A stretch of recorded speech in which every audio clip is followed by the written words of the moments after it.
કૃષ્ણાશય સ્તોત્રમાં આપણે ધર્મ, અર્થ, કામ અને મોક્ષ ચાર પુરુષાર્થમાં પ્રભુનો જ આશ્રય કરવો, એ હવે આગળના જે છેલ્લા 7, 8 ને 9, 10 આ 4 શ્લોકમાંથી મહાપ્રભુજી આપણને આ વાત સમજાવી રહ્યા છે.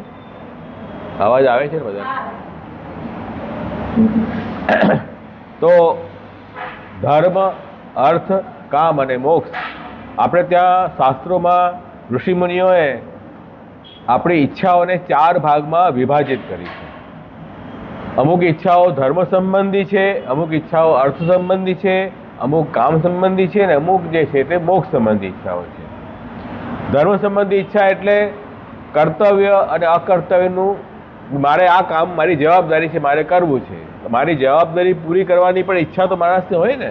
ભાઈ, જે પરિવારમાં, જે સમાજમાં, જે દેશમાં આપણે રહેતા હોઈએ એના પ્રત્યે આપણી કંઈક કર્તવ્ય હોય છે. તે કર્તવ્યની પૂર્ણતા પણ એક ઈચ્છા છે. તે ધર્મ પુરુષાર્થ છે. અર્થ પુરુષાર્થનો મતલબ છે કે ધન, ધાન્ય, સંપત્તિ આપણા પાસે હોય તો આપણે સારા કામ કરી શકીએ, તો એ અર્થ સંબંધી ઈચ્છાઓ છે. કામ સંબંધી ઈચ્છા એટલે ભગવાને આપણને ઇન્દ્રિયો દેહ આપી છે, તો એ ઇન્દ્રિય સામે કંઈ ને કંઈ ખોરાક માંગે છે, એને પણ આપણે સાચવવી પડે, પોષણ કરવું પડે. એટલા માટે કામ સંબંધી ઈચ્છા. અને મોક્ષ સંબંધી ઈચ્છાનો મતલબ છે કે બધા દુઃખોથી છુટકારો, બધા ભયથી છુટકારો, એ મોક્ષની ઈચ્છા છે. હવે આ ઈચ્છા કોને ન હોય?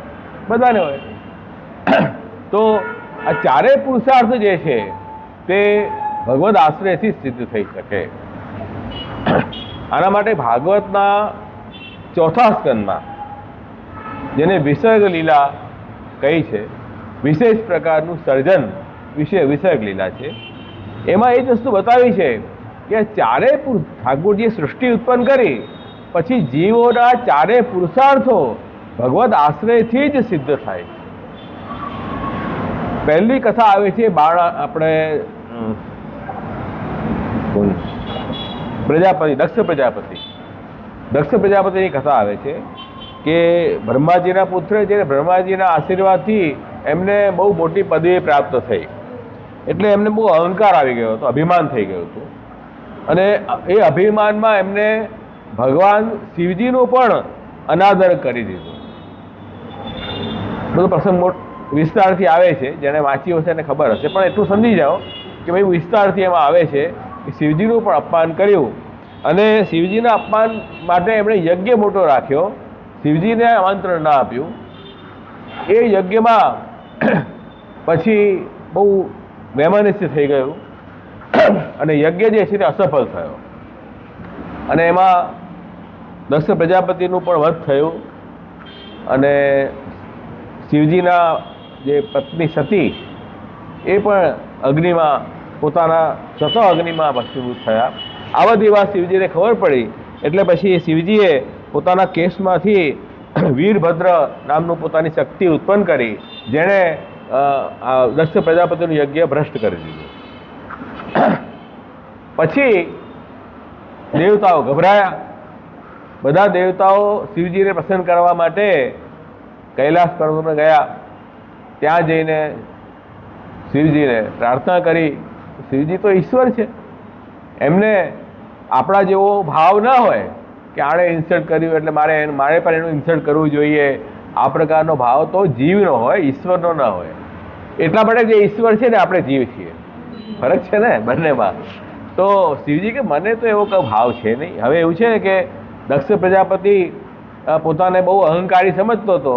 એ અહંકાર જ એના અકલ્યાણમાં કારણ છે. એટલા માટે મેં એનું કલ્યાણનું વિચાર કરીને અને આ યજ્ઞ નષ્ટ કર્યો છે. એટલે મને કોઈના પ્રત્યે કંઈ રાગદ્વેષ છે નહીં. ભગવાન પણ ગીતામાં કહે છે સમમ સર્વભૂતેષુ નમસ્તે ન પ્રિય. બધા પ્રાણી માત્ર મારા માટે સમાન છે. ભગવાન કોઈની સાથે દ્વેષ કરે, રાગ કરે એવું પ્રભુ માટે સંભવ નથી. તો કે હવે શું કરવું? તો કે હવે આપ પધારો યજ્ઞમાં, યજ્ઞ સફળ થાય.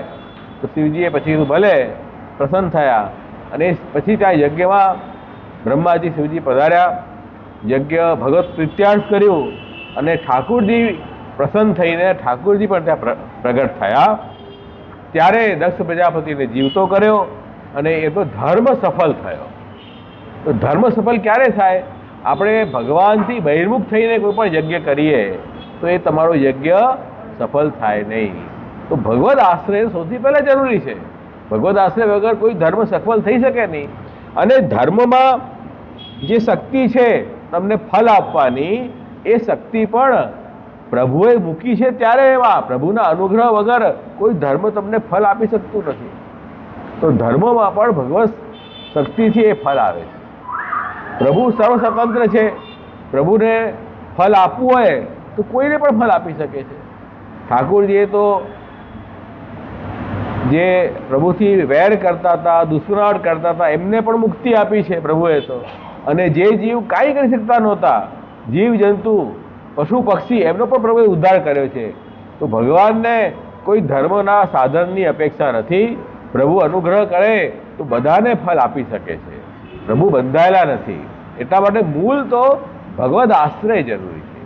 અજામીન જેવાનો પણ ઠાકોરજીએ ઉદ્ધાર કર્યો. અહીંયા પણ શ્રી મહાપ્રભુજીએ 7મા શ્લોકમાં અજામીનનો જ રેફરન્સ આપ્યું છે ને, કે અજામીને કયા મોટા સાધનો ધર્મ કર્યા હતા કે જેના કારણે એને નરક ન જવું પડ્યું. ન જવું પડ્યું ને, ઘણા પાપ કર્યા હતા છતાં પણ ન ગયા. એનું કારણ જે છે કે ભગવાન નામનો એવો મહિમા છે કે ભગવાન નામ અંતકાલમાં કોઈ જીવ લે તો નિશ્ચિત એને નરક તો ન જ મળે. ભગવદ નામ જે છે નરક વિરોધી છે. એટલે ભગવદ આશ્રય બહુ જરૂરી છે. ભગવદ આશ્રય જે જીને હોય એને ધર્મ સફળ થાય, અને આશ્રય ન હોય તો ધર્મ સફળ થાય નહીં. તો મૂળ તો ભગવદ આશ્રય થઈ ગયો ને. એટલા માટે ધર્મ પુરુષાર્થ પણ આપણા શ્રી પ્રભુ છે. એ વાત અહીંયા સમજાયું? આ વાત થઈ હતી ગઈ વખતે. એના પછી અર્થ પુરુષાર્થ. અર્થ પુરુષાર્થમાં શ્રી મહાપ્રભુજી આજ્ઞા કરે છે કે ભાઈ તમે એમ માનતા હો કે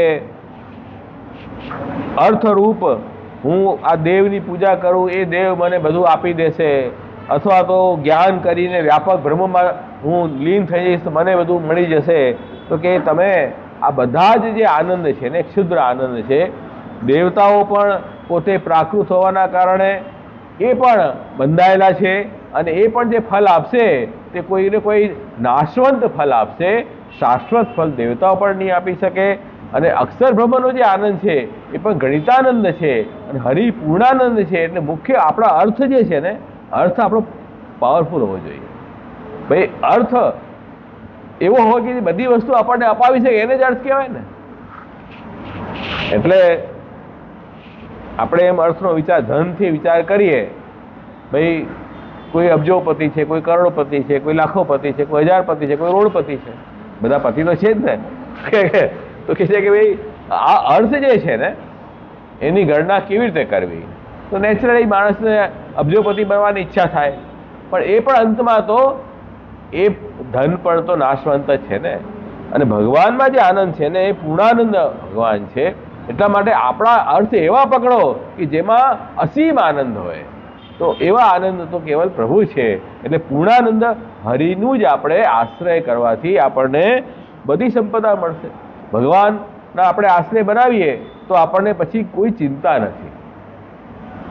તો આશ્રય કેવો હોવો જોઈએ? જે આપણને નિશ્ચિંત બનાવે, એવો આશ્રય હોવો જોઈએ ને.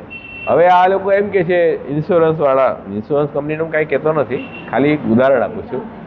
ઇન્સ્યોરન્સવાળા એમ કહે છે કે ભાઈ તમે નિશ્ચિંત થઈ જાઓ. તો ભાઈ નિશ્ચિંત થવાની કેમ વાત? ચિંતા છે નહીં હોય ભાઈ, એવું છે મોટો ખર્ચો આવી જાય ભણાવવાનો, અથવા મોટો કોઈ પ્રસંગ ઘરમાં આવે, અથવા સારી બીમારી આવે તો પૈસા વગર તો માણસ સમસ્યામાં આવી જશે, ચિંતા થઈ જશે. તો ઇન્સ્યોરન્સવાળા શું કહે? તમે ચિંતા નહીં કરો, દરેક વસ્તુની પોલિસી લઈ લો. પોલિસી લઈ લઈશું તો આપણને નિશ્ચિંતા થઈ જાય, ચલો આટલો પૈસો તો આવી જ જાવ.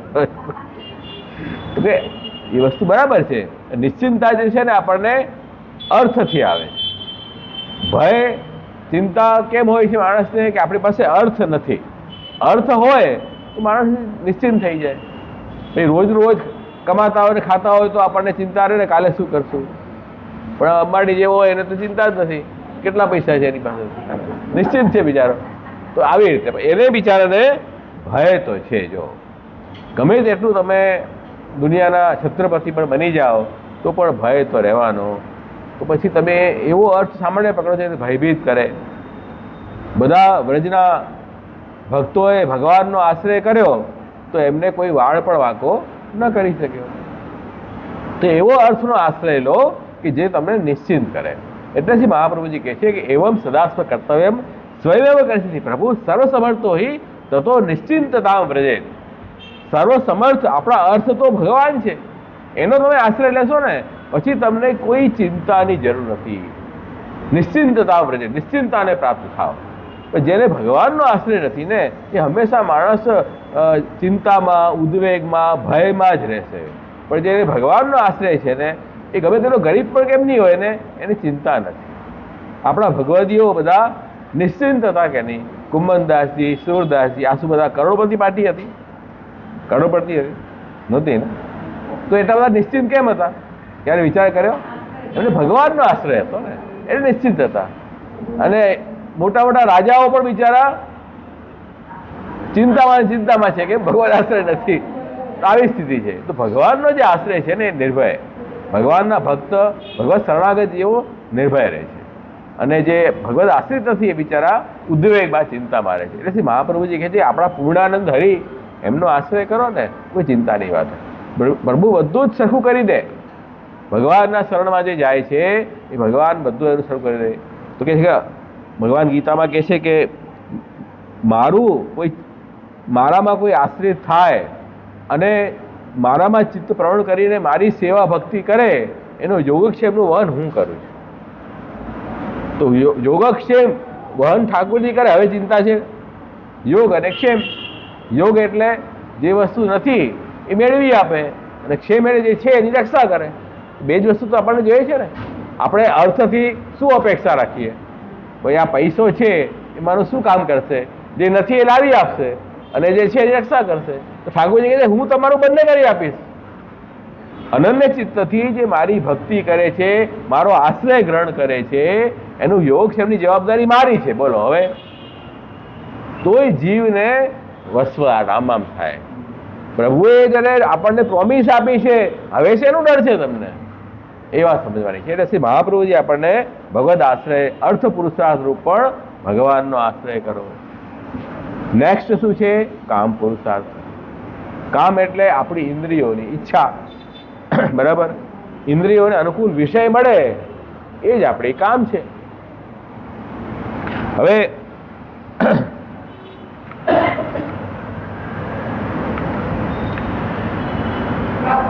આ વાત એમ છે કે આ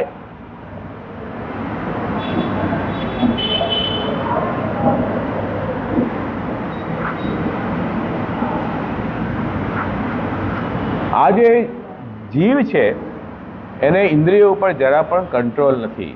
આપણે બધા કેવા છીએ? ઇન્દ્રિયો ઉપર સંયમ નથી. ઘોડા જેવા આપણા ઇન્દ્રિયો છે.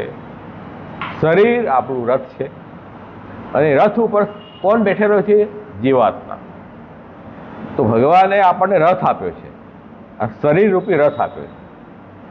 શેના માટે આપ્યો છે? કે આ રથ ઉપર બેસીને અને આપણે જ્યાં મંજિલ પર જવું છે ત્યાં પહોંચી જઈએ. એ મંજિલ પર કોણ લઈ જશે? ઘોડાઓ લઈ જશે. પણ એ ઘોડાને પછી મહાપ્રભુજીએ ઇન્દ્રિય બતાવ્યું છે. સ્વધર્માચરણ શક્ત્યા વિધર્માચર નિવર્તનમ ઇન્દ્રિય અસ્વ વિનિગ્રહ એતદ દત્રજે ત્રયમ. ત્રણ વસ્તુ બતાવી. એક તો પોતાનો ધર્મ શક્તિ અનુસાર એનું પાલન કરો. કેમ કે સ્વધર્મે નિધર્મ છે પરધર્મ ભયાવહ. ભગવાને ગીતામાં કહ્યું કે પોતાના ધર્મ પાટલા બળતા જો મરી પણ જાય માણસ તો એમાં વધારે શ્રેય છે બીજાનો ધર્મ પાલન કરો. તમને જે બતાવ્યું છે એ તમે કામ કરો ને, બીજાના વસ્તુઓ સામે માથું મારો છો. તો માણસની આદત છે પોતાનું કામ નહીં કરે ને બીજાનું કામમાં એને ઇન્ટરેસ્ટ આવે. તો પોતાનું કામ કરો ને. તો સ્વધર્મનું આચરણ કરવું અને વિધર્મ એટલે જે ખોટા કર્મ છે, પાપ કર્મ છે, શાસ્ત્રમાં જેની ના પાડી છે એનાથી આપણે દૂર રહેવું. અને ઇન્દ્રિય રૂપી ઘોડાને કંટ્રોલમાં રાખવું. તો ઇન્દ્રિયોને કંટ્રોલ નહીં રાખીએ તો ઇન્દ્રિય શું કરશે? વિધર્મ તરફ જશે અને સ્વધર્મ નહીં કરે. તો જે કરવાનું છે નહીં કરે એનો દોષ, ન કરવાનું કર્યું એનો દોષ. ડબલ પાપ થયા. ડબલ પાપ થયા ને. તમને કરવાનું કહ્યું છે એ નથી કરતા એ તો પાપ લાગ્યું તમને. ન કરવાનું તમે કર્યું એ પાપ લાગ્યું. એટલે ડબલ થઈ ગયું. એટલે ઇન્દ્રિયો રૂપી ઘોડાને નિયમમાં રાખવું બહુ જરૂરી છે. ઘોડાને નિયમ કેવી રીતે કરવું? તો કે ભાઈ ઘોડાને કંટ્રોલમાં રાખો, લગામ ખેંચીને રાખો. લગામ કોણ ખેંચશે? રથ ચલાવનાર સારથી લગામ ખેંચશે તો તમારો રથ બરાબર ચાલશે. તો પછી રથ બરાબર ચાલશે તો તમે જગ્યા પર પહોંચી જશો. પણ ઘોડાને ખાવાનું તો આપવું પડશે ને, પાણી આપશો, ખાવાનું, ત્યારે તો ઘોડો ચાલશે ને. તો એટલું આપો જેટલું જરૂર છે ને, એટલું જ એની ઇન્દ્રિયોને પંપાડો, વધારે નહીં. વધારે જ્યારે પંપાડીએ છીએ ને ઇન્દ્રિયોને, ત્યારે એ ખરાબી પેદા કરે છે. પછી એ જોવાની હોય કે સાંભળવાની હોય કે જીભ ખાવાના ચસ્કા હોય, કોઈ પણ ઇન્દ્રિય, 10 ઇન્દ્રિય, 5 કર્મેન્દ્રિય, 5 જ્ઞાનેન્દ્રિય, તો એને વધારે પોષણ ન કરવું. આપણો ઉદ્દેશ્ય ધ્યાનમાં રાખો કે આ છે ને ઘોડા છે, આથી કામ લેવાનું છે આપણે. તો ઘોડાને આપણે વધારે પપાડીએ, કામ લેવાનું છે.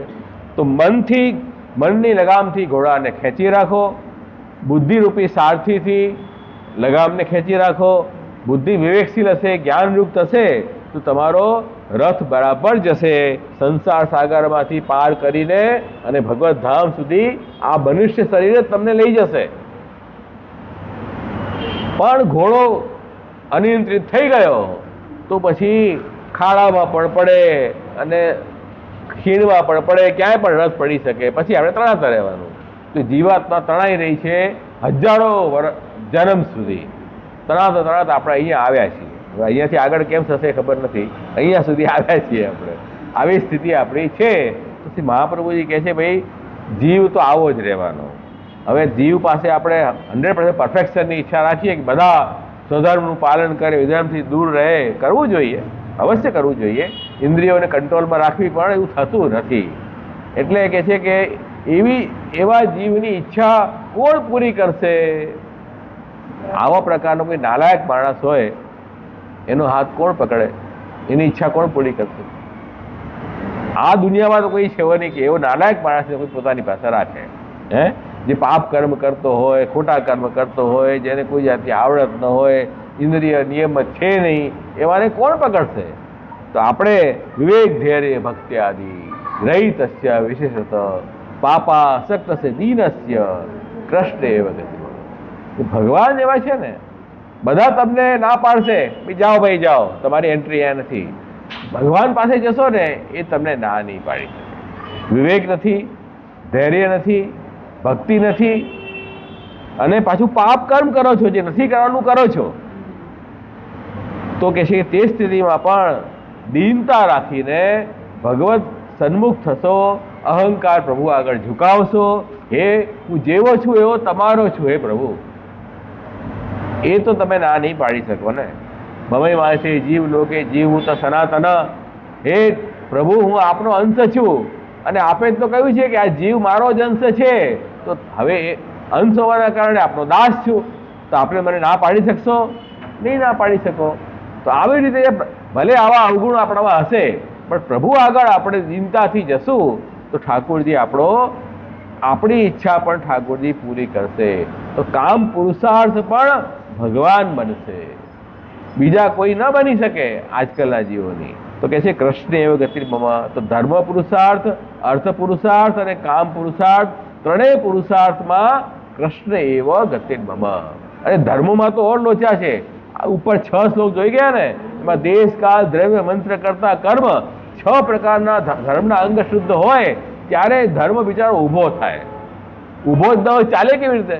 તો ધર્મના ઊભા થવા માટે 6 અંગવાળો ધર્મ હોય, એ બધું ફેલ છે.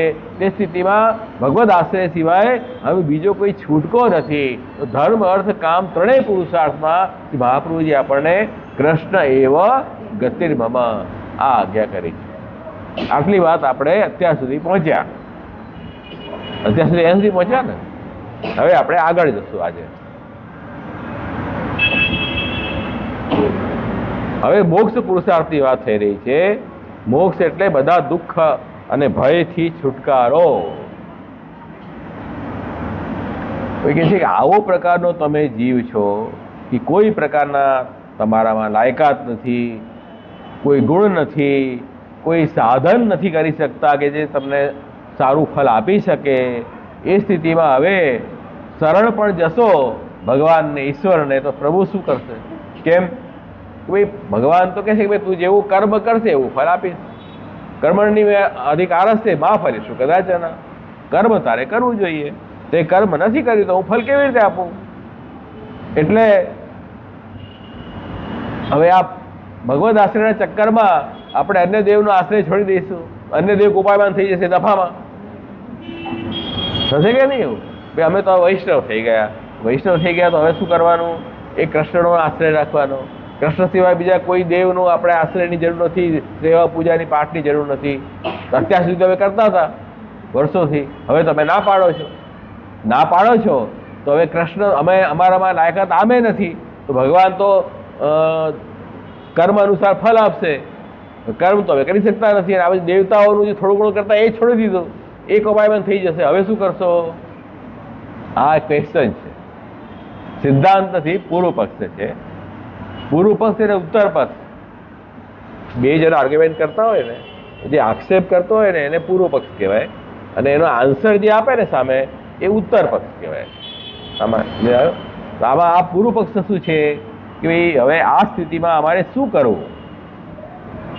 હવે દેવી દેવતાઓ અડચણ ઊભી કરશે, રૂકાવટ કરશે, કોપાયમાન થશે, વિઘ્ન કરશે, તો હવે કેવી રીતે મોક્ષ મળશે?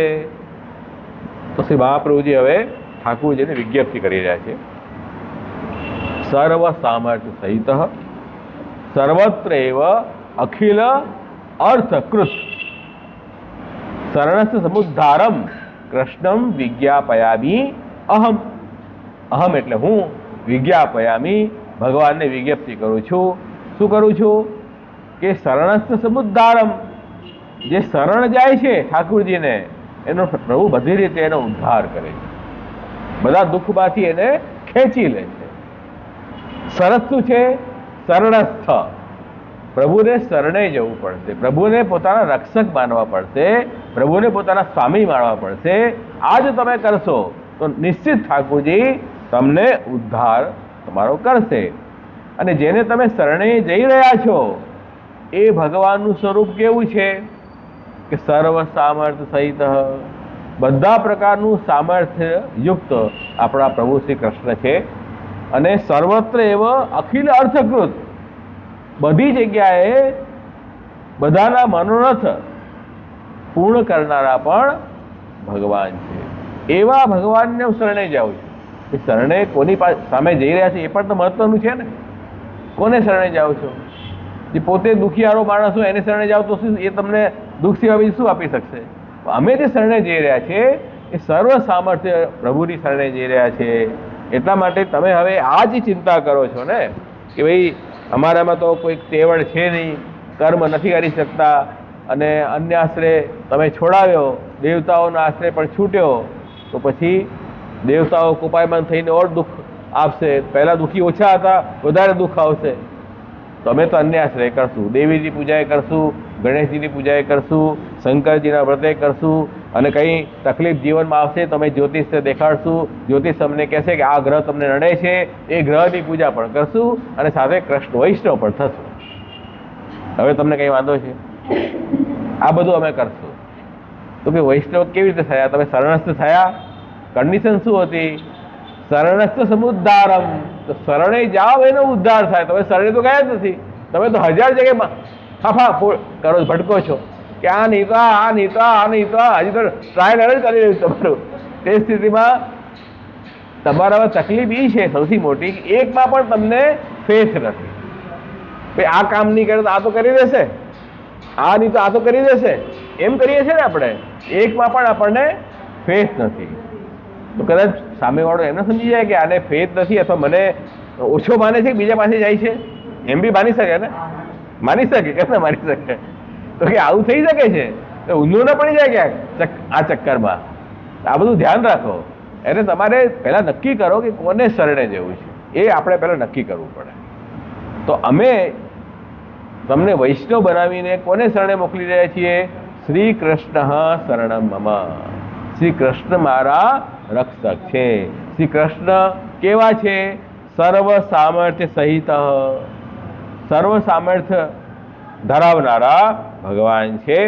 એટલે કર્તુમ સામર્થ્ય, અકર્તુમ સામર્થ્ય, અન્યથા કર્તુમ સામર્થ્ય, ત્રણેય પ્રકારનું સામર્થ્ય કોઈમાં હોય તો જ વાસ્તવમાં પૂર્ણ સામર્થ્ય કહેવાય. કરવાનું સામર્થ્ય, કર્તુમ સામર્થ્ય, ન કરવાનું સામર્થ્ય, અકર્તુમ સામર્થ્ય, અને બીજી કોઈ રીતે કરવાનું સામર્થ્ય, અન્યથા અકર્તુમ સામર્થ્ય. તો કરવાનું સામર્થ્ય સમજમાં આવે છે, પણ ન કરવાનું સામર્થ્ય એ કઈ સામર્થ્ય કહેવાય? તમે કરતા જ નથી, કઈ તો સામર્થ્ય નથી આવ્યું. બરાબર કે નહીં?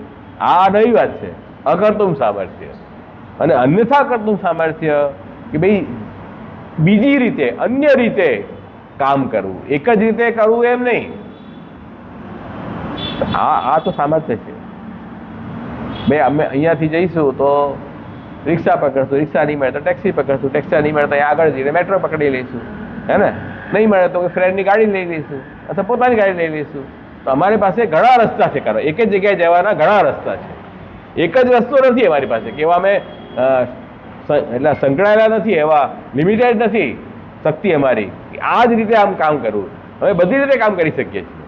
તો અન્યથા કર્તુમ સામર્થ્ય એ સમજાવ. કર્તુમ એટલે પ્રભુ માટે કોઈ વસ્તુ અશક્ય નથી, બધું કરવાનું સામર્થ્ય ભગવાનમાં છે. અકર્તુમ સામર્થ્ય શું છે એ બતાવો મને. એ શું છે? ન કરવાનું સામર્થ્ય કેવું હોય? તમે આ વાક્ય સાંભળ્યું તો છે ને અત્યાર સુધી? સાંભળ્યું છે ને? શું મિનિંગ થાય એનો? અકર્તુમ સામર્થ્ય, ન કરવા માટેનું સામર્થ્ય.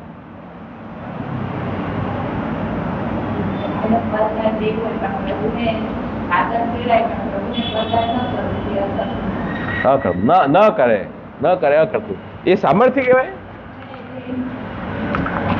સામર્થ્ય એટલા માટે કે ઠાકુરજી બધી વસ્તુ કરવાને બંધાયેલા નથી.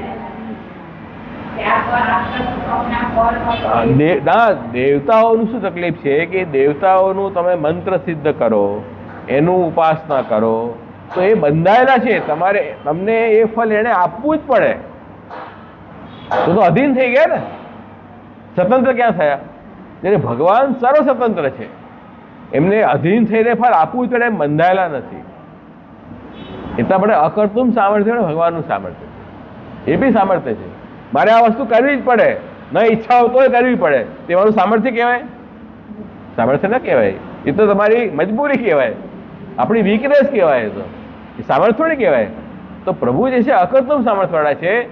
પ્રભુ જોઈએ કે આ જીવ તો ગાંડો છે, કંઈ પણ માંગે, ન અપાય ને, અને હું આપીશ તો વધારે તકલીફ કરશે જીવનમાં એને. ઠાકોરજી ન આપે. અન્ય દેવતાઓને એવું નથી, અન્ય દેવતાએ તો આપવું જ પડે. હવે તમને એ ફળ નુકસાન કરશે, ફાયદો કરશે એનો વિચાર નથી કરતા એ લોકો. ભગવાન તો આપણા સ્વામી છે ને, સ્વામી ઓલવેઝ સેવકનું શેમાં હિત છે એનો વિચાર કરે છે. સેવકને ખબર નથી મારું હિત શેમાં છે. તો આ અકર્તુમ સામર્થ્ય પણ એ ઠાકોરજીનું સામર્થ્ય. એવા સર્વ સામર્થ્ય સહિત એવા ભગવાનને આપણે શરણે જઈએ છીએ. હવે કોઈ ચિંતા હોઈ શકે ખરી? પહેલો તો આ ક્વેશ્ચન છે. આવા પ્રભુને શરણે તમે જાઓ પછી શેની ચિંતા તમને? એટલે આ રીતે ઈચ્છા અનુસાર પ્રભુ સ્વતઃ બધું કરશે. એટલે તમે એમ કહો છો ને કે ભાઈ અમારામાં કોઈ યોગ્યતા નથી, આ ગુણ નથી, બુદ્ધિ નથી, જ્ઞાન નથી, વિવેક ધરે ભક્તિ આદિ રહી જશે.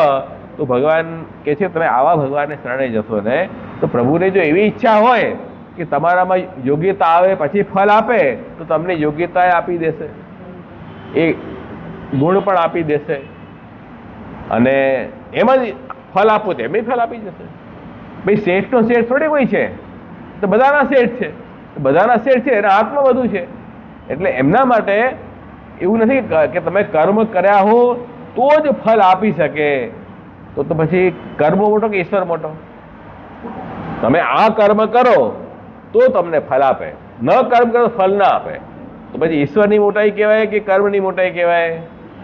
તો ઈશ્વર બંધાયેલા છે કર્મથી, તો ઈશ્વર છે ને જે આવી રીતે બંધાયેલા હોય એને ઈશ્વર કહેવાય? તો આપણા ઈશ્વર એવા કર્મથી બંધાયેલા નથી. ભાઈ વિચારો કોઈ ન કરી શકતા હોય તો શું કરશો? એનો ભાવ શુદ્ધ છે, નથી કરી શકતા તો એને બિચારાને દુઃખી જ રહેવાનું કાયમ. એને શું વિચાર વાક કર્યો? ઠાકુરજી વિચારશે કે આ બિચારો અસમર્થ છે, નિસ્સાધન જીવ છે, તો ઠાકુરજી એને ફળ આપે. શુદ્ધ ભાવથી પ્રભુને શરણે જાય તો ઠાકુરજી એને ફળ આપે. આપણા ઈશ્વર એવા ક્રૂર નથી. એવા દયાળુ કૃપાળુ ઈશ્વર છે.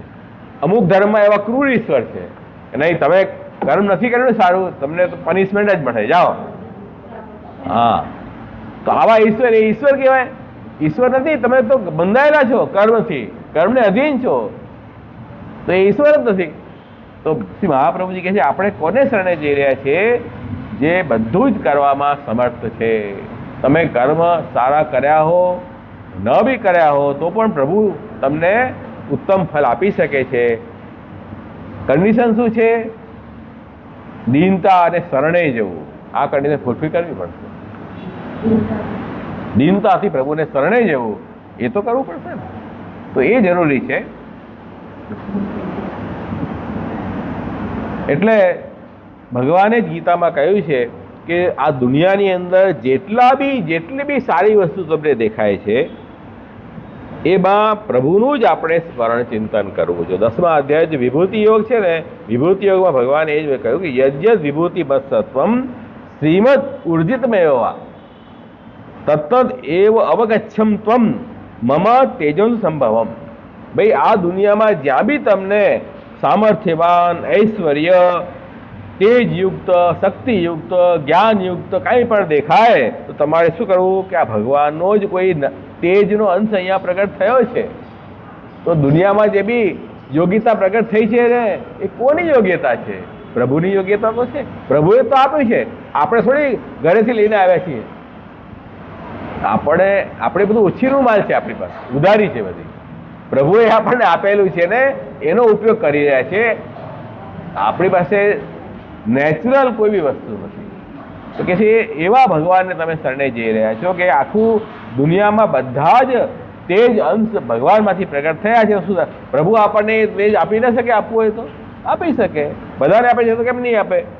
એટલે આખું જગત, સમગ્ર જગત જે છે તે ભગવાન જ એના ઉત્પત્તિના કારણ છે. આખું સૃષ્ટિ ભગવાનના આધારે રહેલી છે અને ભગવાનમાં લય થવાનું છે. એ વાત પણ ભગવાને ગીતામાં કહ્યું, અહમ સર્વસ્ય પ્રભવ મત્ત સર્વમ પ્રવર્તતે. એટલા માટે કહે છે કે પ્રભુથી શ્રેષ્ઠ કોઈ છે જ નહીં. બધું સામર્થ્ય ભગવાનનું છે. અને આવી સ્થિતિમાં ધારો કે દેવતા કોપાયમાન થઈ જાય કે તમે દેવતાઓની પૂજા છોડી દીધી, દેવતાઓ કોપાયમાન થઈ જશે, હવે અમારે ડર લાગે છે, શું કરવું? વૈષ્ણવ તો થયા પણ હવે આ અમારા બાપ દાદા કુલદેવીની સેવા કરતા હતા એ તમે બંધ કરાવો છો. તો કે એમાં ડરવાની જરૂર નથી. કેમ? આ જેટલા બી દેવતાઓ છે ને એ આપણા જેવા કોઈ લૌકિક નથી. એ પ્રભુએ નિમેલા એમની શક્તિ છે બધી, હે ને? તો એ પ્રભુના સ્વરૂપને આપણા કરતાં વધારે સારી રીતે ઓળખે છે. એટલે કોઈ કોપાયમાન ન થાય. હા, દેવતાઓની તમે ઉપાસના કરતા હો અને એમાં કોઈ તમારાથી ભૂલ થાય તો કોપાયમાન થાય. પણ દેવતાઓનું ભજન છોડીને ભગવાનનું ભજન કરશો તો દેવતાઓ કોઈ કોપાયમાન ન થાય. એ તો ઠાકોરજીના સ્વરૂપને સમજે છે કે મારા સ્વામીને શરણે ગયા છે તો મારા ભોગ લાગ્યા કે હું એને કોપાયમાન થયું એના ઉપર? શું વાત કરો છો તમે? અરે આ દેવી માતા એ તો ઠાકોરજીએ વરદાન આપ્યું છે કે એ ભગવાનના દાસી છે. યોગમાયા જે ભાગવત 10 જન્મ પ્રકરણમાં આવે છે અને ઠાકોરજીએ આજ્ઞા આપી કે તમારે મારું કાર્ય કરવાનું છે. દેવી માતા ખુશ થઈ ગયા કે મને ક્યારે ઠાકોરજીની સેવાનો અવસર પ્રાપ્ત થાય. એટલે એમણે ઠાકોરજીનું કાર્ય કર્યું વ્રજમાં. તો ઠાકોરજીએ કીધું હવે તમને બધા મનુષ્યો તમારી પૂજા કરશે પૃથ્વીમાં અને બધાની ઈચ્છાઓ પૂરી કરજો. તો મનુષ્યો એટલે દેવી જીવ નહીં, સંસારી જીવ. ત્યાં અર્થ કર્યો છે સુબોધજીમાં મહાપ્રભુજી અર્થ કર્યો છે કે મનુષ્યો તમારી પૂજા કરશે. એમ ભાગવતમાં આવ્યું છે. મનુષ્ય એટલે કોણ મનુષ્ય પૂજા કરશે? સંસારી જીવ, દેવી જીવ નહીં. દેવી જીવને એ સંસારી ફળ જોઈતા જ નથી તો શા માટે એમની પૂજા કરે? તો દેવી માતા પણ ભગવાનની આજ્ઞાથી બધું કાર્ય કરે છે. દેવી માતા પણ ભગવાનના સેવકોની સેવા કરવા માટે લાલાયિત છે. અને ભગવાન શિવ, બ્રહ્માજી પણ પ્રભુની આજ્ઞાથી બધું કાર્ય કરી રહ્યા છે. તો એ શા માટે કોપાયમાન થાય? ઉલટા ખુશ થાય કે આ સારો જીવ છે, સારો ભક્ત છે, પ્રભુને શરણે જાય છે તો ખુશ થશે. કોપાયમાન નહીં થાય કોઈ દિવસે. અને ઇન્દ્ર જેવા હોય જેની બુદ્ધિ બેડ મારી જાય તો ઠાકોરજી એને પાઠ પણ ભણાવે છે કે એ ગોપાયમાન થયો ને, પ્રલય કર્યો, ગિરિરાજ પર્વત ઠાકોરજી ઉપાડીને વ્રજભક્તોની રક્ષા કરી, અને ઇન્દ્ર છેલ્લે માફી માંગવા આવે કે હું આપણે સ્વરૂપને ન ઓળખી શક્યો, કેમ કે સ્વર્ગમાં વાતાવરણ જ એવું છે ને કે ભગવાનને ભૂલી જ જાય માણસ. અરે અહીંયા આટલું દુઃખ છે તોય ભૂલી જઈએ છીએ ભગવાનને. ત્યાં તો દુઃખ જેવું છે જ નહીં, આનંદ છે, સુખ છે, ત્યાં ભગવાનને માણસ ભૂલી જાય છે. આપણે અહીંયા ભૂલી જઈએ છીએ. આ તો મને એમ થાય છે કે જો આ તો ભગવાને સારું કર્યું કે અહીંયા આપણે દુઃખ અને મૃત્યુ આ બધું આપ્યું છે, તો થોડી માણસ કંટ્રોલમાં તો રહે.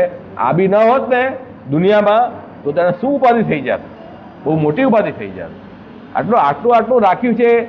વૃદ્ધાવસ્થા તમને આવશે, રોગ આવશે, મૃત્યુ આવશે, જીવનમાં આદિવ્યાધિ ઉપાધિ આવશે, તો પણ માણસ સખણો નથી.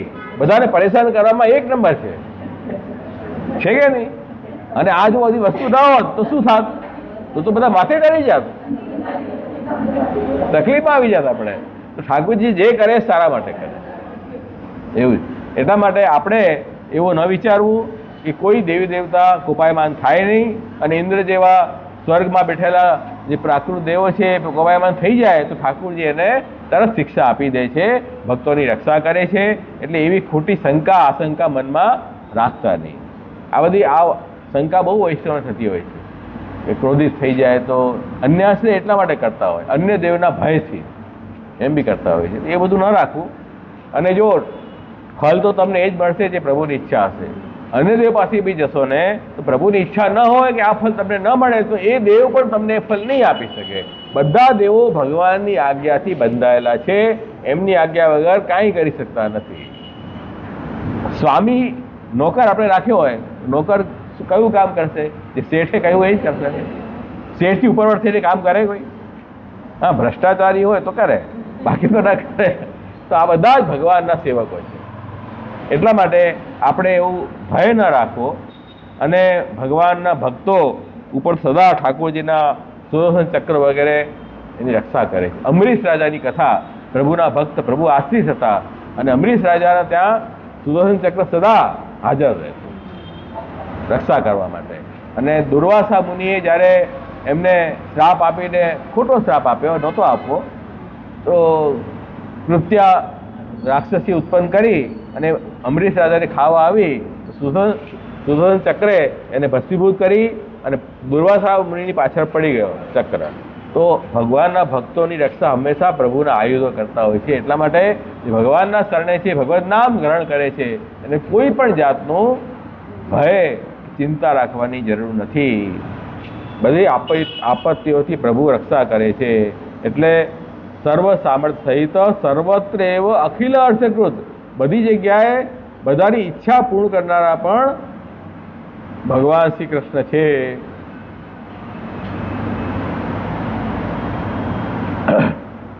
એટલે આપણે એકવાર એટલું ભગવાને પોતાની સંકલ્પ લીધો છે કે એકવાર જે મારે શરણે આવે અને એમ કે હેઠ પ્રભુ હું આપને છત્રછાયામાં આવે છું, મારી પાસે કોઈ એવા સામર્થ્ય નથી કે હું મારી રક્ષા કરી શકું, આપ જ મારી રક્ષા કરશો.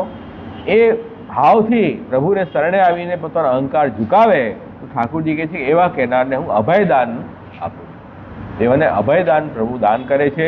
એ ઠાકોરજી કે મારું વ્રત છે, પ્રભુનું વ્રત છે એવું. એટલે આપણે બધી વસ્તુ છોડીને અને પ્રભુને શરણે ગયા હોઈએ તો ભગવાન કે એવા જીવનું ત્યાગ કેવી રીતે કરી શકું જે 100% મારા ઉપર આશ્રિત હોય. અરે આપણે આ તો ઈશ્વરની વાત છે. કોઈ માણસ પણ હોય ને, અને એ માણસને ત્યાં કોઈ આશરો રાખીને કોઈ બેઠો હોય એને ઉપર, એને પણ થશે કે નહીં મારે આનું પાલન કરવું, થાય કે નહીં? જેન્ટલમેન માણસ હોય કોઈ અને એના આશ્રિત કોઈ હોય, એનો નોકર બધી રીતે, તો એનું ધ્યાન રાખે કે ન રાખે? બે એને કેટલો ખર્ચો હશે પરિવારનો, હું કેટલું પગાર એને આપું છું, શું છે, થોડોક તો વિચાર આવે. એટલે જ્યારે જીવને એટલો વિચાર છે તો ઈશ્વરને તો બહુ વધારે હશે ને વિચાર. ઈશ્વર ક્યાં અને જીવ ક્યાં? જીવ મચ્છર અને ઈશ્વર તો વ્યાપક છે. પછી એટલે પાપ બી વિજ્ઞપ્તિમાંથી ઘુસાયા જેવો સુંદર આજ્ઞા કરી કે ભાઈ જીવ પાપ કરીને કેટલો કરશે? જીવ જેટલો. અને ઈશ્વર જે છે એ કૃપા કરશે તો કૃપાની સામે એના પાપ તો ઘણા ઓછા છે. ક્યાં કીડી અને ક્યાં હાથી. હવે કીડી બિચારી દોડ લગાડે ક્યાં સુધી જાય દોડીને, અને હાથી એક પગથી જાય તો ક્યાં પહોંચી જાય. તો ભગવાન ઈશ્વર વ્યાપક છે, એની કૃપા તો કેટલી મોટી હશે. તો આપણે મન લગાડીને પાપ કરશું ને, ઠાની લીધું આપણે પાપ જ કરવાની, ચલો તો એટલા પાપ નહીં કરી શકીએ જેટલું ઠાકોરજીની કૃપા છે. એટલે એવી ચિંતા તમે ન રાખો. તમે બહુ કૃપાળુ પ્રભુની શરણે જઈ રહ્યા છો, સર્વસમર્થ ભગવાનને શરણે જઈ રહ્યા છો, અને બધું એની ઈચ્છાથી જ બધું થઈ રહ્યું છે. બધાની ઈચ્છા એ જ પૂરી કરે છે. એટલા માટે આવી ખોટી મનમાં ભાવના પ્રભુ માટે ન કરવી. એટલે ઠાકોરજી જે છે તે બંને રીતે ફલદાન કરે છે. મર્યાદા રાખીને પણ ફલદાન કરે અને મર્યાદા રાખ્યા વગર પણ ફલદાન કરે. પ્રભુને જે જીવને જે રીતે એનું સિલેક્શન થયું હોય, મર્યાદામાં સિલેક્શન થયું હોય તો એને સાધન કરાવીને ફલદાન કરશે, અને જેનું પુષ્ટિમાનમાં સિલેક્શન થયું છે એને સાધનની દરકાર કર્યા વગર પ્રભુ ફલદાન કરશે. બંને પ્રકારો આપણને મળે છે. એટલે આપણે આપણા શક્તિ અનુસાર સારા કામ કરવા અને ભગવદ આશ્રય રાખવું. હવે આપણને આ ખબર પડે, અચ્છા કંઈ કર્યા વગર પણ ઠાકોરજી આપે છે, શા માટે કરવું? આ એક બીજો અતિરેક છે. આ બીજો અતિરેક છે. અરે હવે ખબર પડે આ તો પુષ્ટિ માર્ગમાં છીએ આપણે, અને પુષ્ટિ માર્ગમાં તો કંઈક ન કર્યું હોય તો ઠાકોરજી ફલ આપી શકે છે, તો કરવું જ શા માટે? કંઈ સારા કામ કરવા છોડી દે એવું નથી કરવાનું. આ તો પાખંડ થઈ ગયો. તમને ઠાકોરજીએ શક્તિ સામર્થ્ય આપ્યું છે ને, શા માટે આપ્યું છે? કરવા માટે આપ્યું છે ને. જો ન કરવું હોત તો આ શક્તિ આપત નહીં ને, આપત જ નહીં શક્તિ. શક્તિ સામર્થ્ય બુદ્ધિ આપી છે, જેટલું છે એટલું કરો, બાકી પ્રભુ ઉપર છોડી દો, એ બધું કરી લેશે.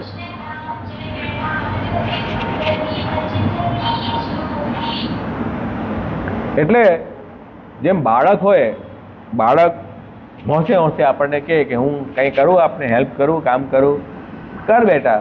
હવે એની જેટલી સામર્થ્ય છે એટલું કામ કરશે. આપણે એની પાસે પરફેક્શનની આશા રાખશું? નહીં રાખીએ ને. જે રાખે એ પાગલ કહેવાય. અરે બાળક બિચારો કેટલું કરી શકશે? તો આપણે એને શું શાબાશી આપશું કે નહીં? બહુ સરસ કર્યું. એવી રીતે ભગવાન પણ જીવનું જેટલું શક્તિ સામર્થ્ય છે એટલી જ અપેક્ષા રાખશે, એનાથી વધારે નહીં રાખે. એટલે ખોટી અપેક્ષા ન રાખે કોઈ દિવસ. એટલે જે પ્રકારથી જે ભાવથી પ્રભુને શરણે તમે જાઓ, ઠાકોરજી એ જ ભાવથી તમારો ઉદ્ધાર કરે છે. નિષ્કપટ ભાવથી બધાનો આશ્રય છોડીને એક પ્રભુને શરણે જશો. સર્વ ધર્માન પરિત્યજ્ય મામ એકમ શરણં વ્રજ. એ ઠાકોરજી વિચારશે આ તો બધું બધાનો આશ્રય છોડીને મારે શરણે આવ્યો છે, તો કે હવે મારે આને છોડાશે નહીં, આનો ત્યાગ હું નહીં કરી શકું. પ્રભુ એને બધી રીતે દુઃખમાંથી છોડાવે છે. મોક્ષ વિષય માં સૂચ ચિંતા નહીં કર, અહમ તો સર્વ પાપેભ્યો મોક્ષ વિષય માં. બધા પાપ દુઃખથી એને છોડાવી દઈશ, ચિંતા નહીં કર, શોક નહીં કર.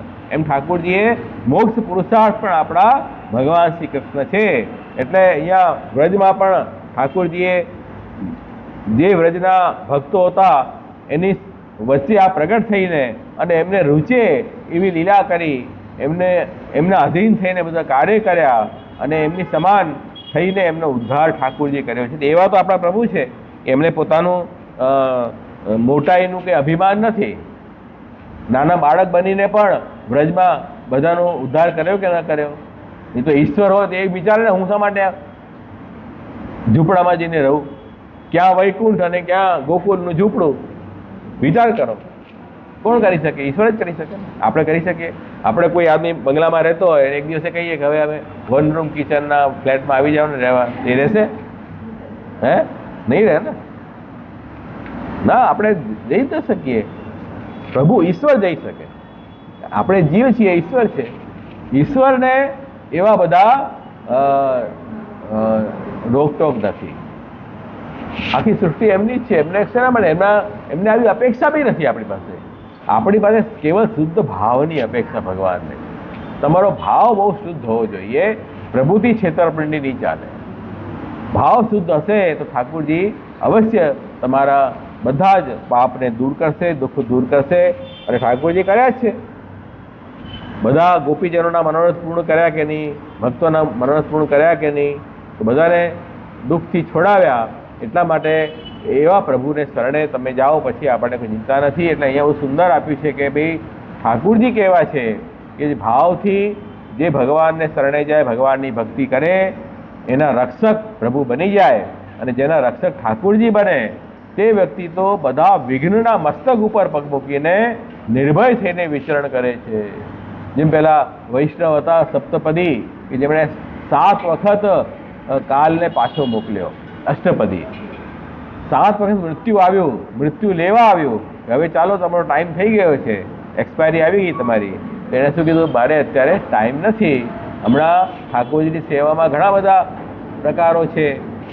એ બિચારો આખું વરસ આંટા ફેરા એના કર્યા, એમ કરતાં કરતાં 1 વર્ષ થઈ ગયું. એટલે પછી હવે એની એટલી સામર્થ્ય નહીં મૃત્યુની કે એ વૈષ્ણવને લઈ શકે, કેમ કે પ્રભુનો આશ્રિત જીવ છે ને, તો એ પણ ડરે છે, કાલ પણ ડરે છે. ભગવાનના સેવકોનું વાળ પણ કાળ પણ નથી કરતું. ગુસાઈજીને કમ્પ્લેન કરી કે ભાઈ આ તો બહુ તકલીફ છે, પ્રભુએ મને આ સેવા આપી છે કે જે જીવે એને મારવું, કાલનું તો એ જ કામ છે ને, તો હવે હું આ કામ નહીં કરું તો હું ઠાકોરજીને જવાબ શું આપીશ? અને આ જે વૈષ્ણવ છે ઠાકોરજીના ભક્ત છે એ મને આવવા દેતી નથી, હવે મારે કરવું શું? ત્યારેથી ગુસાઈજી સમજાયું કે ભાઈ તમારે આ તો પ્રકૃતિનો નિયમ છે, એટલે આપણે એ પ્રકૃતિના નિયમથી વિરુદ્ધ ન કરવું. એ ભગવાનના સેવક છે, તમે એને એનું કામ કરવા દો, તમે પ્રભુની સેવા ઠાકોરજીના ધામમાં કરજો, એટલી વાત છે. એટલે પછી એ વૈષ્ણવ જે છે એણે કાલને આવવા દીધો અને કાલના માથા ઉપર પગ મૂકીને એ પ્રભુના વૈકુંઠ ધામમાં પધાર્યા છે. તો એ જે કહે છે કે જે ભગવાનના સેવક હોય, જે ભગવાનને આશ્રિત રહ્યા હોય, એ નિર્ભય થઈ જાય છે, વિઘ્નના મસ્તક ઉપર પગ મૂકે છે. એ વિઘ્ન શું એનું બગાડશે એમ કહે છે. તો મૃત્યુરૂપી જે સર્પ છે, વિષરૂપી સર્પ, એના ભયથી મનુષ્ય જે છે તે ક્યાં ક્યાં ભાગતો નથી. ભાઈ આ ભયથી ભય દૂર થાય એના માટે મનુષ્ય જે બધી જગ્યાએ આંટાફેરા કરે કે નહીં, અહીંયા સારું મળશે, ત્યાં સારું મળશે, પછી પૃથ્વી ન ગમે તો પછી બીજો ગ્રહ શોધે, બીજો ગ્રહ, ત્રીજા ઘરમાં જાઓ, એમ શોધતો રહે બિચારો. પણ અહીંયા દેવકીજીએ શ્રુતિમાં કહ્યું કે જે ભગવાનના ચરણનો આશ્રય રહે એનાથી મૃત્યુ પણ ડરે છે. હે ને? તો જે મૃત્યુ બધાને ડરાવે પણ એ મૃત્યુ ભગવાનથી ડરે છે, કેમ કે કાલની પણ ચોટલી ઠાકોરજીના હાથમાં છે. એટલા માટે અહીંયા એમ કહ્યું છે કે યમરાજ જેવા મૃત્યુના દેવતા પણ ભગવદ આશ્રય જે જીવને હોય એની પાસે જવાની યમદૂતોને ના પાડી ચોખ્ખી, કે જે ભગવાનનો આશ્રય જે વૈષ્ણવ કરતો હોય એના તો તમારે આંખ ઉપાડીને પણ જોવું નહીં. તમે અજામિલ પાસે ગયા તો ભૂલ કરી તમે બહુ મોટી, મારાથી ઠાકોરજીની બહુ મોટો અપરાધ થઈ ગયો છે, એટલે યમરાજે ઠાકોરજીની ક્ષમા માંગી. છઠ્ઠા સ્કંદમાં બધું વ્યાખ્યાન આવે છે, ઉપાખ્યાન. તો આવું ઠાકોરજીનું મહાત્મ્ય છે. એટલે પ્રભુ જે છે એ જીવનો કોઈ પણ પ્રયાસ વગર જ ઉદ્ધાર કરી દે છે. એકવાર પણ ઠાકોરજીને શરણે જે જીવ જાય અને એમ કે હે શ્રી કૃષ્ણ, હું આપને શરણે છું, આપ મારા રક્ષક છો, તો ઠાકોરજી એને ઉદ્ધાર કરે છે. શરણ સમુદ્ધારમ. એટલા માટે મહાપ્રભુજી હવે જીવના તરફથી વિજ્ઞપ્તિ કરી રહ્યા છે.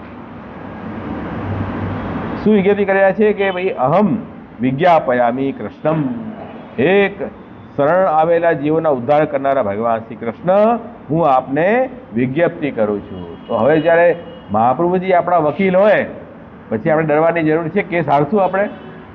નહીં હારશું ને, જીતવાના જ છીએ કેસ. એક તો આમે જો આપણે પ્રભુને શરણે ગયા તો બહુ મોટો પોઈન્ટ, પ્લસ પોઈન્ટ છે. પ્લસ ડબલ બોનસ શું થયું કે આપણા એડવોકેટ પાસે મહાપ્રભુજી વિજ્ઞાપયામી, હું વિજ્ઞપ્તિ કરું છું. તો આ મોટી વાત થઈ ગઈ કે નહીં? એટલે હે શ્રી કૃષ્ણ, શરણે આવેલાઓનો આપ ઉદ્ધાર કરો એવી વિજ્ઞપ્તિ હું આપને કરું છું. તો આપણે પ્રભુને શરણે કોના દ્વારા ગયા? મહાપ્રભુજી. આપણે સ્વતંત્ર નથી ગયા. સ્વતંત્ર ગયા હોત તો કદાચ પાછું ડાઉટ આવત કે તમે શરણે તો ગયા, ઠાકોરજી તમારું શરણ સ્વીકાર્યું કે ન સ્વીકાર્યું, એમાં ડાઉટ થઈ શકે ને. અહીંયા તો શ્રી મહાપ્રભુજી દ્વારા શરણે ગયા તો હવે તો ઠાકોરજી ના પાડી શકે જ નહીં, ના પાડી જ ન શકે. આ સિદ્ધાંત છે. એટલે દીનતા રાખવી જોઈએ. વૈષ્ણવે દીનતા રાખીને અને દીનતાથી જ પ્રભુ પ્રસન્ન થાય છે. ઠાકોરજીને 2 વસ્તુ નથી ગમતી, એક અહંકાર અને પ્રભુને છોડીને બીજી વસ્તુમાં આસક્તિ. 2 વસ્તુ પ્રભુ નથી ગમતી. બંને વસ્તુ આપણે કરીએ છીએ. સાચા દિલથી જ પૂજજો પોતાના મનને. થોડું થોડું તો બધા કરે છે, ભલે વધારે રાવણ જેટલો અહંકાર નહીં હોય પણ થોડો અહંકાર તો માણસને છે. તો અહંકાર અને પ્રભુને છોડીને બીજામાં આસક્તિ, આ જ્યાં બે વસ્તુ જ્યાં સુધી હશે ત્યાં સુધી ભગવાન પ્રસન્ન થતા નથી. તો આપણે એવા જીવને પછી શ્રી વલ્લભની જરૂર છે. કેમ કે પ્રભુ પાસે જશું તો પ્રભુ શું કહેશે કે તારા પાસે કોઈ વસ્તુ નથી, સમજી ગયો, એ તો હું સમજુ છું, પણ તને દીનતા પણ ક્યાં છે જોઈએ એવી. જે દૈન્ય એવું હરિતોષણ સાધનમ, દીનતા જ હરિની પ્રસન્નતાનું સાધન છે, એ પણ નથી, તો હવે તો હું તને કંઈ કરી ન શકું. તો એવા જીવો માટે તો ઠાકુરજીએ શ્રી વલ્લભને પ્રગટ કર્યા છે, કૃપામૂર્તિ વલ્લભ, કે એવા જીવો માટે આપ પ્રગટ થાઓ. કૃષ્ણાસ્ય સ્વરૂપ ઠાકોરજીનું મુખારવિંદ સ્વરૂપ પ્રગટ થયું એવા જીવનો ઉદ્ધાર કરવા માટે. એટલે આ શ્રી વલ્લભનું જે સ્વરૂપ છે ને એ ઉદ્ધારક સ્વરૂપ છે, ઉદ્ધાર કરવા માટે જ પ્રગટ થયા છે. આવા જીવો, નિસ્સાધન જીવોનો ઉદ્ધાર કરવા માટે જ પ્રગટ થયા છે. જે વસ્તુ જેના માટે પ્રગટ થઈ હોય એ તો ખાસ કરશે ને. ભાઈ આ પંખો હવા ખાવા માટે બનાવેલો છે, ટેબલ વસ્તુ રાખવા માટે બનાવેલું છે, ક્લાસરૂમ બેસવા માટે છે, તો જે વસ્તુ જેના માટે બનાવી છે એ જ કામ કરશું કે બીજું ઊંધું કામ કરશું? હવે પંખાનો ઉપયોગ બીજો કંઈ કરે તો કંઈ ફૂટબોલ રમવા માટે કોઈ પંખાનો ઉપયોગ કરે તો ચક્કર છે ને દિમાગ. તો શ્રી વલ્લભ કેમ પ્રગટ થયા? જીવોનો ઉદ્ધાર માટે પ્રગટ થયા છે, તો એ તો એ કાર્ય કરવાના જ છે. તો આપણા જેવા જીવો જે છે તે લૌકિક આસક્ત જીવ છે, જેને અહંકાર ભરેલો છે, એવા જીવ પણ જો શ્રી વલ્લભને શરણે જઈ અને ઠાકોરજીને શરણે જાય તો નિશ્ચિત ઠાકોરજી પછી એ જીવનો હાથ પકડી જ લેશે, એને છોડશે નહીં. તો એટલા માટે શ્રી વલ્લભનું એ મહાત્મ્ય છે કે આપણે જે મંત્ર દીક્ષા પણ લઈએ, શરણ માર્ગ કે ભક્તિ માર્ગ જ્યાં બી આવીએ, વલ્લભ થકી જવું. શ્રી વલ્લભ શરણ થકી સૌ પડે સહેલું રહે. દયારામભાઈએ કહ્યું છે કે વલ્લભના શરણે જઈએ તો બધી વસ્તુ સરળ થઈ જાય, અને વલ્લભના શરણે નહીં જઈશું તો બધી વસ્તુ અઘરી થઈ જાય. ગુરુ વગર જે છે ને આશ્રય બહુ ડિફિકલ્ટ છે. કેટલી બી અઘરી વસ્તુ કેમ ના હોય, પણ ગુરુ છે ને સરળ કરી દે. આપણે અરે અરે આ તો હું કેટલા વખતથી માથાકૂટ કરું છું, સમજાતું જ નથી એવું થાય. ગુરુ આવે ને, અરે આટલી સરળ વસ્તુ છે, ઓહો, એવું થઈ જાય. તો ગુરુની તો જરૂર છે ને, ગુરુ વગર કેમ થશે? એની જરૂર જ નથી. તો આધ્યાત્મિક આપણા આદિદેવી ગુરુ શ્રી મહાપ્રભુજી છે. આવો કઠિન માર્ગ, ભગવત પ્રાપ્તિનો માર્ગ બહુ કઠિન માર્ગ છે. લૌકિક વસ્તુ મળતી નથી તો અલૌકિક ક્યાંથી મળવાની? તો એના માટે તો ગુરુ પહેલા જ હોય છે. તો ગુરુ વગર તો આપણને ઊભા નહીં રાખે. તો આ આપણા એડવોકેટ સાથે લઈ જવું પડે. કોર્ટમાં આપણને કંઈ આવતું જ ના હોય, કાયદાનો ક પણ ના આવડતો હોય, અને આપણે કોર્ટમાં કેસ લડવા જઈએ. અમે અમારો કેસ લડી લઈશું. હવે બેસો અને બાજુમાં લડશો. સારો વકીલ કરો, કોઈ નામી વકીલ કરો, તમારા વતી લડશે. તો એવા વકીલ આપણે કરવા પડે. એ આપણા ગુરુ છે જે આપણા વતી પ્રભુની સામે ઊભા રહે. એવા વકીલ પછી જજ પણ પછી કહી દે કે હા બરાબર કે છે, આ બધું બરાબર છે, આ જે કહી રહ્યા છું બરાબર કરે. એટલા માટે શ્રી વલ્લભ અને શ્રી વિઠ્ઠલ વગર તો આપણો કોઈ ઉદ્ધાર નથી. તો આ બધી વાત છે કે મોક્ષ પુરુષાર્થ પણ સ્વયં શ્રી ઠાકોરજી છે. આવી સુંદર સુંદર વાતો અહીંયા છે કૃષ્ણાશ્રયમાં. રોજ પાઠ કરો છો ને બધા? આ ભાવથી કરવું. હવે ભાવ સમજ્યા ને તમે? હવે આ ભાવ રાખીને પાઠ કરવો ઠાકોરજીની સરમુખ. હળબડ નહીં કરવું કે હા ચલો હવે સેવા થઈ ગઈ, હળબડ કશું કરીને બહાર નીકળે, એમ નહીં કરવું. એમ નહીં કરવું. બહુ શાંતિથી, ભલે 5 મિનિટ ઉભા રહો ને, ઠાકોરજી તમને બહાર નહીં કાઢે. બહાર જા ભાઈ, હવે તારું મોડું બહુ જોયું, એમ નહીં કે ઠાકોરજી. બહુ શાંતિથી મનમાં શરણાગતનો ભાવ રાખીને અને પ્રભુ સન્મુખ આ પાઠ કરવો. કાંઈ ન થાય ને આટલું બી કરશો ને, મોર દેન ઇનફ છે. આજના જીવો જે છે ને, બિઝી લાઈફવાળા જીવો માટે તો કૃષ્ણાશ્રયનો પાઠ બી પ્રભુનું સ્મરણ કરીને કરે તોય બહુ સફિશિયન્ટ છે. બધું આટલું બી કરો તો બહુ મોટી વાત છે. તમે અષ્ટયામ સેવા કરો અને તમને ભાવ જ ગાયબ છે એમાં, તો અષ્ટયામ સેવાનો ફાયદો શું? અન્યાશ્રય કરતા હો, અહંકાર રાખતા હો, લોકમાં આસક્ત હો, ખોટા કામ કરતા હો, અસન્માર્ગથી દ્રવ્ય આવતું હોય. અમે તો અષ્ટયામ સેવા કરીએ. હવે અષ્ટયામ ફાયદો શું? એ સેવા જ નથી. ખાલી અષ્ટયામ રહ્યું, સેવા તો ગાયબ થઈ ગઈ.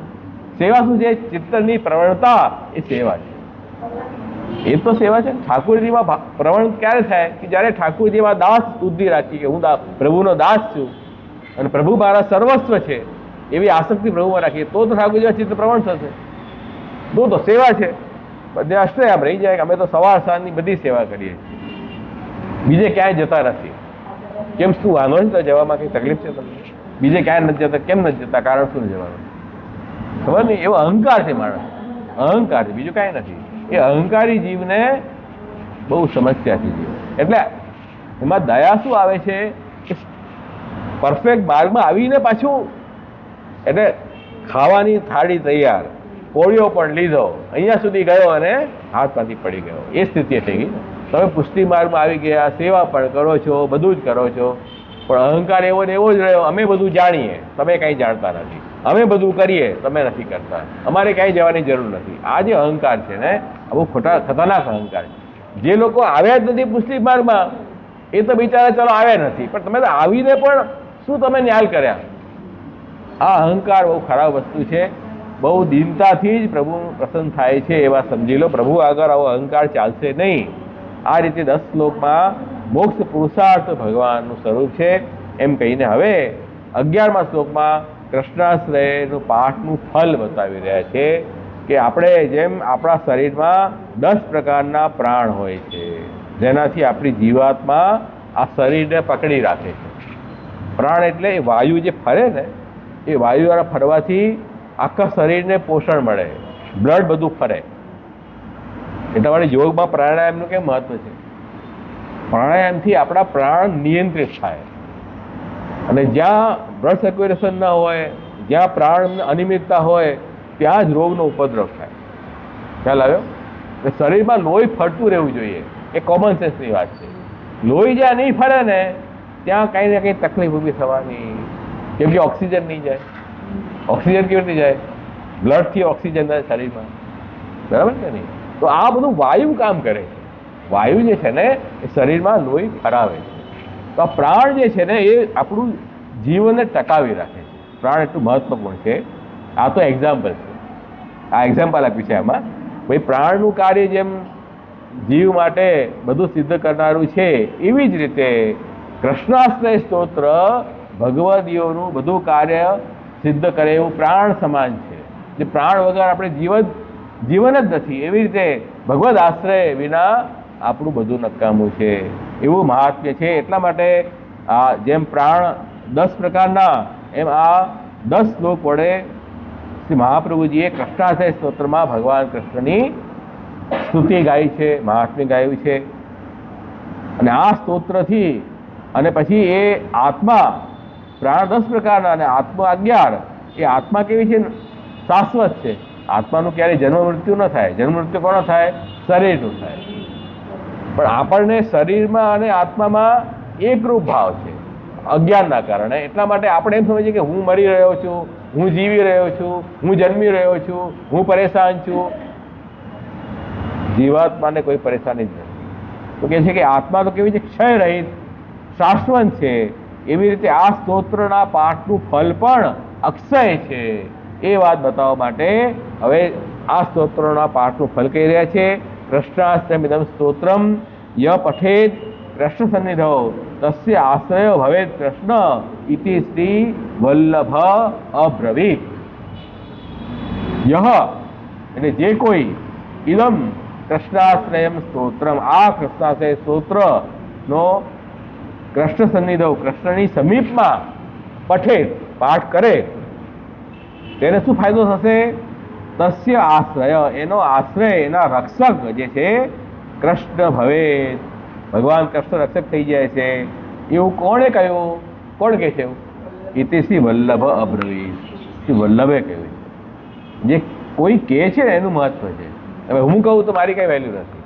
શ્રી વલ્લભ અબ્રવીત કીધું ને, હવે એ પથ્થરની લકીર થઈ ગઈ, એ વાત છે. તો કોણ કહે છે ને એના ઉપર મહત્તા છે. તો આ કૃષ્ણાશ્રય સ્તોત્રનો પાઠ માત્ર કરવાથી જો ઠાકોરજી આપણા રક્ષક થઈ જાય, આશ્રય થઈ જાય, એનાથી વધારે હવે તમને શું જોઈએ? અને જેના ઠાકોરજી રક્ષા કરવાવાળા હોય એને કોઈ તકલીફ હોય? એને કોઈ તકલીફ નથી. એટલા માટે બધી વસ્તુનો ત્યાગ કરીને, એટલે બધી વસ્તુમાંથી આશ્રયનો ભાવ છોડીને અને ભગવદ આશ્રય ગ્રહણ કરવો અને એ ભાવથી કૃષ્ણને શરણે જવું એ જ કૃષ્ણાશ્રય છે. અને એ કૃષ્ણાશ્રયનો પાઠ આપણે યા તો કૃષ્ણની સન્મુખ કરીએ, ઠાકોરજી બિરાજતા હોય તો, ન બિરાજતા હોય ઠાકોરજીનું સ્મરણ કરીને પણ તમે પાઠ કરી શકો. મનમાં ઠાકોરજીને સ્મરણ કરશો તો મનમાં ઠાકોરજી પધારશે. એ પરમાત્મા તો સર્વત્ર વ્યાપક છે, એ કંઈ બહાર જ બિરાજે અંદર ન બિરાજે એવું નથી, પણ આપણે અંદર એમનું કોન્ટેક્ટ નથી કરી શકતા એટલે આપણે બહારથી સેવાનો પ્રકાર રાખ્યો છે. સમજ્યા ને? જેમ અગ્નિ જે છે ને તે કાષ્ઠની અંદર પણ અગ્નિ છે, પણ એ અગ્નિ કાષ્ઠને બાળવા માટે પર્યાપ્ત નથી. બહારથી અગ્નિ આપણે લાકડામાં લગાડીએ તો અગ્નિ પ્રજ્વલિત થાય. એવી રીતે અંદર અંતર્યામી બિરાજે છે. તો એ અંતર્યામી આપણને કોઈ વાતચીત તો છે નહીં આપણી, એટલા માટે બહારથી ઠાકોરજીની સેવા કરશું, બહારથી ભગવાનનું નામ લઈશું, ભગવાનની નામનું શ્રવણ કીર્તન કરશું તો એ અંદરના પરમાત્માને જાગૃત કરી દેશે. એ પરમાત્મા સાથે આપણો કોન્ટેક્ટ થઈ જશે. એટલે પ્રભુ તો અંદર અને બહાર બધે જ બિરાજે છે. પ્રભુને એવા કોઈ લિમિટેશન નથી. એટલે કૃષ્ણના સાનિધ્યમાં બેસીને પણ પાઠ કરી શકો અથવા કૃષ્ણ નિમિત્તથી પણ કૃષ્ણનું સ્મરણ કરીને પણ આ સ્તોત્રનો પાઠ કરો, એમ અહીંયા મહાપ્રભુજી આજ્ઞા કરી રહ્યા છે. એટલે આ પાઠ તો અવશ્ય વૈષ્ણવે કરવો જ જોઈએ, રોજ જ કરવો જોઈએ. દરેક વૈષ્ણવે કૃષ્ણ સ્તોત્રનો પાઠ તો રોજ જ કરવો. આ પાઠમાં વાર તો લાગશે નહીં. 11 શ્લોક તો 11 મિનિટ નહીં લાગે આમાં તો.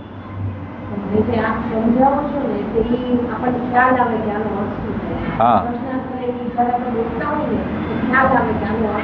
હા, એ તો એ ભાવ સહિત જ કરવું જોઈએ.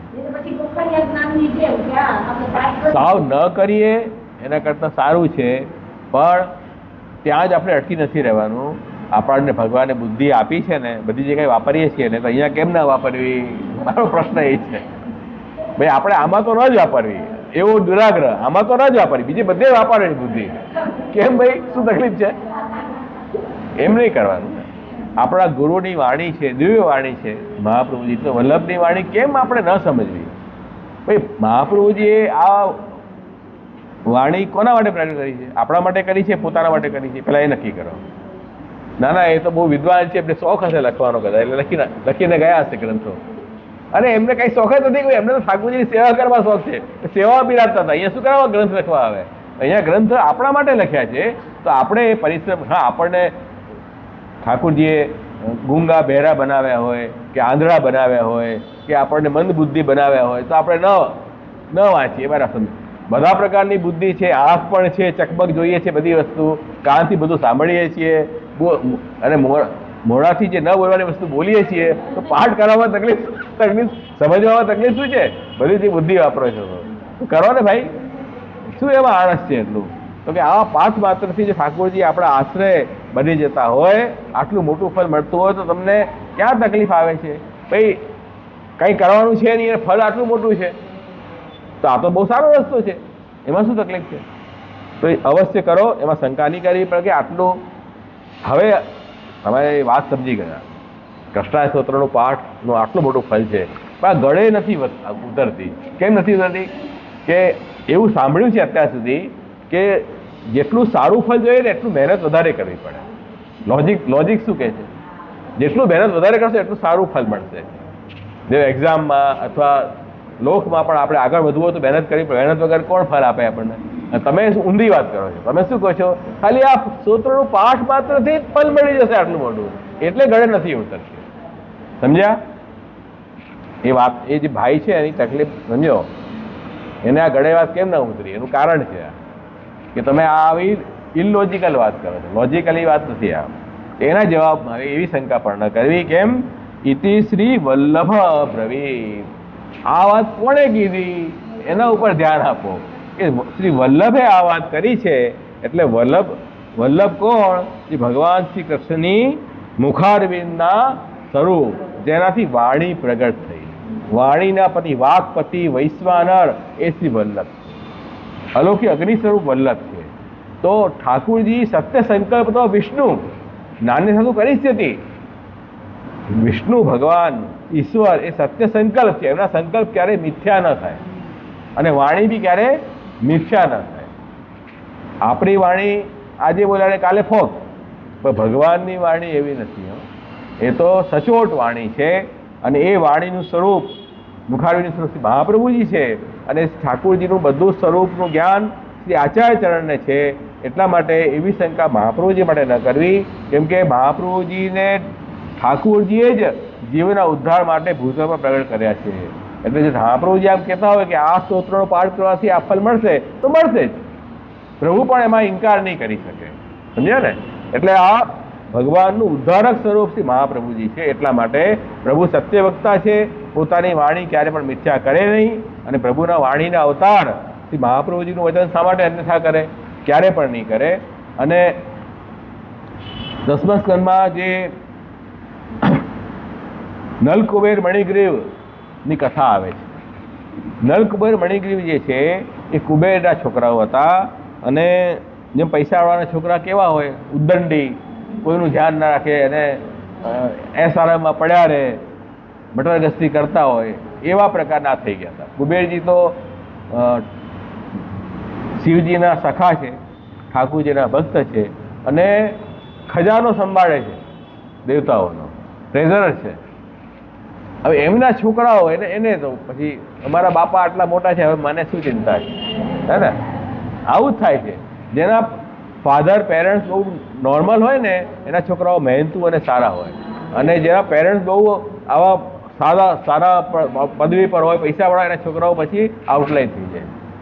કેમ કે એને ખોટું એક અહંકાર આવી જાય માણસ, મને કોણ કહેવા વાળું છે, મિનિસ્ટરના છોકરાઓ કેવા હોય એવા હોય. તો આ કુબેરના છોકરાઓ નલ કુબેર ને મણિગ્રીવ, એને પણ એવો અહંકાર થઈ ગયો.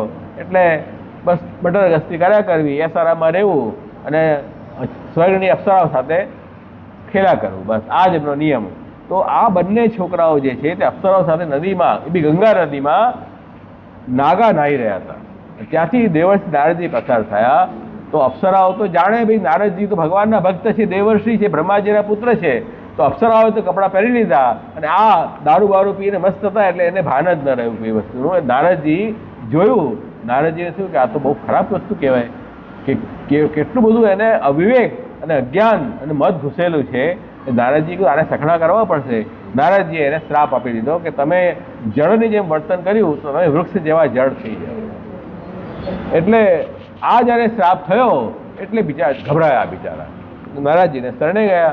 નારદજી કીધું કે હમણાં તો તમે જ્યારે ભગવાન કૃષ્ણનો અવતાર થશે ત્યારે તમને એમનો સ્પર્શ થાય ત્યારે તમારો ઉદ્ધાર થશે, ત્યાં સુધી વૃક્ષ અણી મળશે.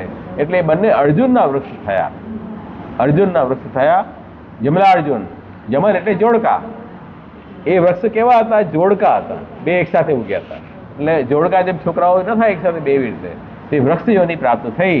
અને પછી કેટલા વર્ષો, હજારો વર્ષ પછી ઠાકોરજી કૃષ્ણ અવતાર ધારણ કર્યો ત્યારે ઠાકોરજીને આ ઉખલબંધના લીલા કરી. એ ઉખલથી બાંધ્યા ભગવાને સુદાજીએ.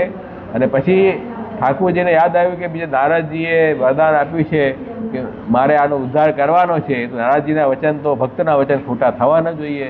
એટલે ભલે હવે આ પાપી તો છે જ, તો ઉખલ ખસેડતા ખસેડતા ઠાકોરજી એ વૃક્ષની વચ્ચેથી નીકળ્યા. તો ઠાકોરજી તો નાના બાળક એટલે વૃક્ષમાંથી નીકળી ગયા. ઉખલ મોટું હતું તે ફસાઈ ગયું. તો ફસાઈ બી ગયું, કાંઈ વાંધો નહીં, પણ એ દોરી ખેંચી એની વૃક્ષ પડી જાય, આ વાત સાવ અસર કહેવાય. એક નાનું બાળક દોરી ખેંચે અને ઉખલથી આટલા મોટા 1000 વર્ષ જૂના ઝાડ પડી જાય એટલે તો બહુ મોટી વાત થઈ ગઈ ને. તો ઠાકોરજીએ સ્પર્શ કરીને અને એનો ઉદ્ધાર કર્યો. એ વૃક્ષમાંથી બંને નલકુબેર મળી ગયું, પાછા દેવયોની એને પ્રાપ્ત થઈ, પ્રભુના દર્શન કર્યા અને ઠાકોરજીના દંડ પ્રણામ કરીને સ્તુતિ કરી. બહુ સુંદર સ્તુતિ છે 10મા સ્કંદમાં નલકુબેર મણિગ્રીવની.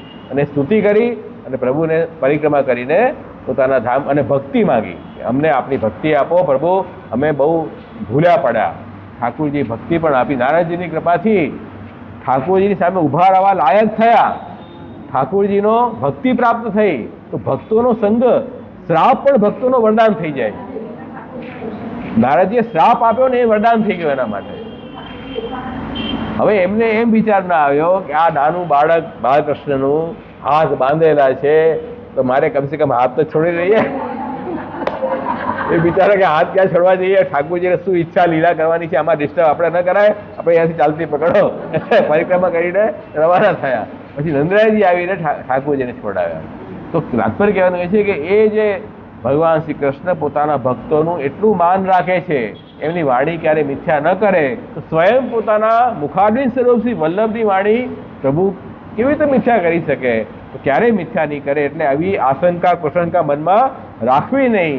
એટલા માટે એ રીતે અહીંયા શ્રી મહાપ્રભુજી આ વાત કરી છે, તો પૂર્ણ વિશ્વાસ ભરોસો રાખીને અને એમના કથન પ્રમાણે ભગવાનનો આશ્રય રાખીને પોતાનો અહંકાર છોડીને પ્રભુ જ મારી રક્ષા કરશે એવો ભાવ રાખીને નિત્ય નિયમથી કૃષ્ણાષ્ટમીનો પાઠ કરીએ તો આપણું બધું જ સિદ્ધ પ્રભુ કરશે, એમાં કોઈ સંદેહ રાખવો નહીં. આ રીતે અહીંયા કૃષ્ણાષ્ટમી સ્તોત્ર અહીંયા આજે આપણું 11 શ્લોક પૂરા થયા. તો બહુ સુંદર શ્લોક છે. સમય પણ પૂરો થયો, બંને એક સાથે થયો. ગ્રંથે પૂરો થયો, સમય પૂરો થયો. આવા પ્રશ્નો તમારા હોય તો ભલે પૂરા ન થયો તો પૂછી શકો છો, એમાં મને વાંધો નથી. બાકી આપણો અહીંયા વિરામ કરશું.